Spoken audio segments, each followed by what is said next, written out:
ಬಳ್ಳಾರಿ ಬಳಿಕ ಈಗ ಶಿಡ್ಲಘಟ್ಟದಲ್ಲಿ ಈ ಬ್ಯಾನರ್ ಪಾಲಿಟಿಕ್ಸ್ ಅಂತಕ್ಕದ್ದು ಜೋರಾಗಿದೆ. ಅದರಲ್ಲೂ ಶಿಡ್ಲಘಟ್ಟದ ಪೌರಾಯುಕ್ತೆ ಅಮೃತಾ ಗೌಡಗೆ ಕೈ ಮುಖಂಡನೊಬ್ಬ ಕರೆ ಮಾಡಿ ವಾಚಾಮಗೋಚರವಾಗಿ ನಿಂದಿಸಿದ್ದಾನೆ.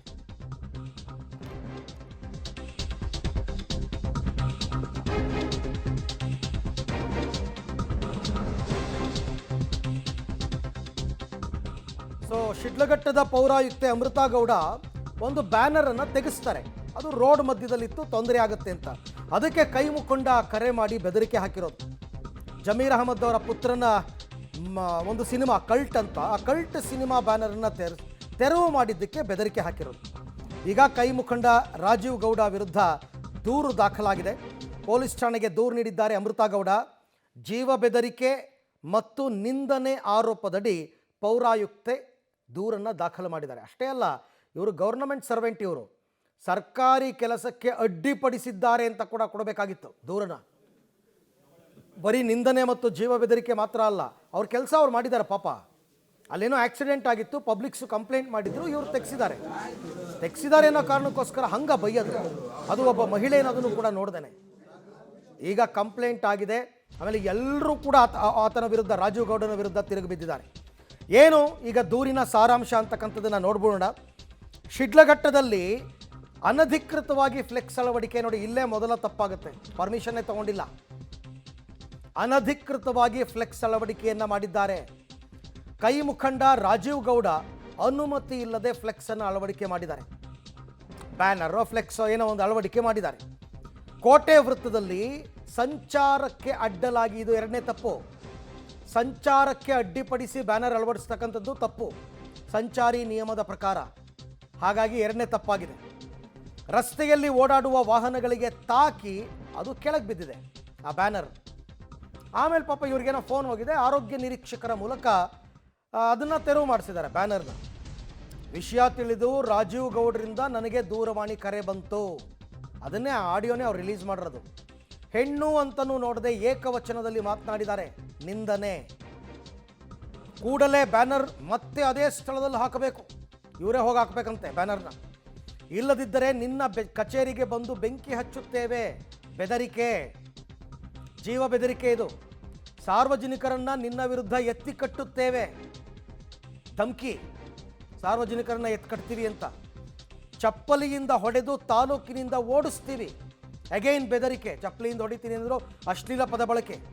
ಒಬ್ಬ ಗೌರ್ನಮೆಂಟ್ ಸರ್ವೆಂಟನ್ನು ಅಸಭ್ಯ ಪದಗಳನ್ನು ಬಳಸಿ ನನ್ನನ್ನು ತೇಜೋವದೆ. ಅಸಭ್ಯ ಪದಗಳು ನೋಡಿ ಎಷ್ಟು ತಪ್ಪು, 6 ತಪ್ಪಾಗಿದೆ ಇಲ್ಲಿ. ಕರ್ತವ್ಯ ನಿರ್ವಹಿಸುತ್ತಿದ್ದ ಸಂದರ್ಭದಲ್ಲಿ ಬೆದರಿಕೆ, ಕರ್ತವ್ಯಕ್ಕೆ ಅಡ್ಡಿ, 7ನೇ ತಪ್ಪು.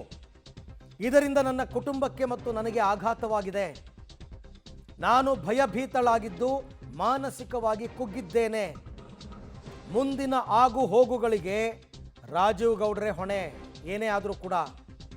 ಹಾಗಾಗಿ ಅವರ ವಿರುದ್ಧ ಕ್ರಮ ಜರುಗಿಸಿ ರಕ್ಷಣೆ ನೀಡುವಂತೆ ಮನವಿಯನ್ನ ಮಾಡುತ್ತಿದ್ದೇನೆ ಅಂತ ಈಗ ಅಮೃತಾ ಗೌಡ ಅವರು ಪೊಲೀಸ್ ಸ್ಟೇಷನ್ಗೆ ದೂರನ್ನು ಕೊಟ್ಟಿದ್ದಾರೆ. ಕರೆಕ್ಟ್ ಬರೆದಿದ್ದಾರೆ ಅವರು, ಎಲ್ಲವನ್ನು ಕೂಡ ಡೀಟೇಲ್ ಆಗಿ ಬರೆದಿದ್ದಾರೆ. ಈ ಎಲ್ಲ ವಿಚಾರಕ್ಕೆ ಸಂಬಂಧಪಟ್ಟಂತೆ ಮತ್ತಷ್ಟು ಮಾಹಿತಿ ನನ್ನ ಕೊಲೀಗ್ ಮುದ್ದು ಕೃಷ್ಣ ಅವರಿಂದ ಪಡ್ಕೊಳ್ಳೋಣ. ಮುದ್ದು ಕೃಷ್ಣ, ಈಗ ನಾನು ಕಂಪ್ಲೇಂಟ್ ಕಾಪಿಯನ್ನು ನೋಡ್ತಾ ಇದ್ದೆ. ಕಂಪ್ಲೇಂಟ್ನಲ್ಲೇ 7 ಸೆಕ್ಷನ್ಸ್ಗಳು ಅಟ್ರಾಕ್ಟ್ ಆಗ್ತಾ ಇದೆ. ಸೊ ಈಗ ಪೊಲೀಸರು ಕೈಗೊಂಡಿರೋ ಕ್ರಮ ಏನು ಅಂತ? ಖಂಡಿತ ಅರವಿಂದ್, ಈಗಾಗಲೇ ಕೂಡ ಬೆಳಗ್ಗೆ ಅಷ್ಟೇ ಈ ಆಡಿಯೋಗಳು ಎಲ್ಲವೂ ಕೂಡ ವೈರಲ್ ಆಗಿತ್ತು. ಹೀಗಾಗಿ ಅಮೃತ ಅವರು ಒಂದು ಕಡೆ ದೂರನ್ನು ಕೊಡಬೇಕೋ ಬೇಡವೋ ಅನ್ನೋಂಥ ಭಾಳಷ್ಟು ಗೊಂದಲದಿದ್ದರು. ಹಿರಿಯ ಅಧಿಕಾರಿಗಳ ಸಲಹೆ ಸೂಚನೆಗಳನ್ನು ತೆಗೆದುಕೊಂಡು ಈಗ ಅಧಿಕೃತವಾಗಿ ಶಿಡ್ಲಘಟ್ಟ ನಗರ ಪೊಲೀಸ್ ಠಾಣೆಯಲ್ಲಿ ಇವಾಗ ರಾಜೀವ್ ಗೌಡ ವಿರುದ್ಧ ದೂರನ್ನು ನೀಡಿದ್ದಾರೆ. ಪೊಲೀಸರು ದೂರನ್ನು ಆಧರಿಸಿ FIR ಅನ್ನು ದಾಖಲಿಸುವಂತಹ ಕೆಲಸಕ್ಕೆ ಈಗ ಮುಂದಾಗ್ತಾ ಇರುವಂಥದ್ದು. ಮತ್ತೊಂದು ಕಡೆ ಅಮೃತಾ ಗೌಡರ ಬೆಂಬಲಕ್ಕೆ ಕ್ಷೇತ್ರದ JDS ಕಾರ್ಯಕರ್ತರು ಒಂದು ಕಡೆ ಪ್ರತ್ಯೇಕವಾದಂಥ ದೂರನ್ನು ಸಲ್ಲಿಸಿದರೆ, ಮತ್ತೊಂದು ಕಡೆ BJP ಕಾರ್ಯಕರ್ತರು ಕೂಡ ಶಿಡ್ಲಘಟ್ಟ ನಗರ ಪೊಲೀಸ್ ಠಾಣೆಗೆ ಆಗಮಿಸಿ ಪ್ರತ್ಯೇಕ ದೂರನ್ನು ಆಗಮಿಸಿದ್ದಾರೆ. ಅಂದರೆ ಈ ಪ್ರಕರಣಕ್ಕೆ ಸಂಬಂಧಪಟ್ಟಂತೆ ಈಗ ಅಧಿಕೃತವಾಗಿ ಶಿಡ್ಲಘಟ್ಟ ನಗರ ಪೊಲೀಸ್ ಠಾಣೆಗೆ ಒಂದು ಅಮೃತಾ ಗೌಡರು ಕೊಟ್ಟಿರುವಂಥ ದೂರು ಮತ್ತು BJP ಕಾರ್ಯಕರ್ತರು ಮತ್ತು JDS ಕಾರ್ಯಕರ್ತರು ಕೊಟ್ಟಿರುವಂಥ ಒಟ್ಟು 3 ದೂರುಗಳನ್ನು ಈಗಾಗಲೇ ಕೊಡಲಾಗಿರುವಂಥದ್ದು.